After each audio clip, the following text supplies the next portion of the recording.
Good morning. രാത്രി അപ്പത്തിന് മാവ് അരച്ച് വെച്ചിട്ടുണ്ടായിരുന്നു. അപ്പത്തിനും ദോശയ്ക്കൊക്കെ മാവ് അരച്ച് വെക്കുന്ന ദിവസം രാവിലെ പണി കുറച്ച് കുറവുള്ള പോലെ തോന്നും. രാവിലെ എഴുന്നേറ്റിട്ട് ആലോചിക്കണ്ടല്ലോ ഇന്ന് എന്തോ ഉണ്ടാക്കണ്ട, രാവിലെ കഴിക്കാൻ എന്തുണ്ടാക്കണമെന്നൊന്നും ആലോചിക്കണ്ടല്ലോ. വൈകിട്ട് ഞാൻ വെജിറ്റബിൾ കറിക്കുള്ള വെജിറ്റബിൾസും അരിഞ്ഞു വെച്ചിട്ടുണ്ടായിരുന്നു. പിന്നെ അവിയലിനും കഷ്ണങ്ങളും അരിഞ്ഞു വെച്ചിട്ടുണ്ടായിരുന്നു. വെണ്ടയ്ക്ക പുളിശ്ശേരി വെക്കാമെന്ന് വിചാരിച്ചിട്ട് വെണ്ടയ്ക്കായും അരിഞ്ഞു വെച്ചു. വൈകിട്ട് ഇട്ട് വെച്ചിരുന്ന അച്ചാറാണെങ്കിൽ കുപ്പിയിലോട്ട് മാറ്റിയിട്ടില്ലായിരുന്നു. വന്നിട്ട് പിന്നെ സമയമില്ലായിരുന്നു, താമസിച്ച് പോയതുകൊണ്ട് ഞാനും അങ്ങ് മടിച്ചു. അപ്പം രാവിലെ അതൊന്ന് കുപ്പിയിലോട്ട് മാറ്റി. കൂടുതൽ ദിവസം ചോറ് തന്നെയാണ് കൊണ്ടുപോകുന്നത് ഏട്ടൻ ഉച്ചക്കലത്തേക്ക്. പിന്നെ ചിലപ്പോൾ ബിരിയാണി എന്തെങ്കിലും വെക്കും, പിന്നെ ചപ്പാത്തി, ദോശ അങ്ങനത്തെ സാധനങ്ങളൊക്കെ ഇടയ്ക്ക് എപ്പോഴെങ്കിലുമൊക്കെ കൊടുത്തു വിടും. അപ്പോൾ എന്നത്തെ പോലെ തന്നെ രാവിലെ അരി അങ്ങ് അടുപ്പിലിട്ടു. പിന്നെ ഞാൻ വാങ്ങിയ കൽച്ചട്ടിക്കകത്തിലോട്ട് അവിയലിനുള്ള കഷ്ണങ്ങളും വേവാൻ വേണ്ടി വെച്ചു.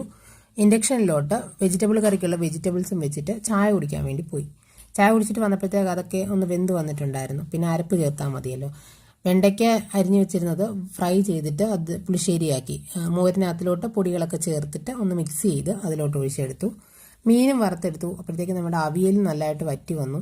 തേങ്ങാപ്പാലെടുത്ത് നമ്മുടെ വെജിറ്റബിൾ കറിയും റെഡിയായി. എല്ലാ ദിവസവും 2 കൂട്ടാനും 1 കറിയും അങ്ങനെയാണ് സാധാരണ ചോറിന് കൊണ്ടുപോകാറ്.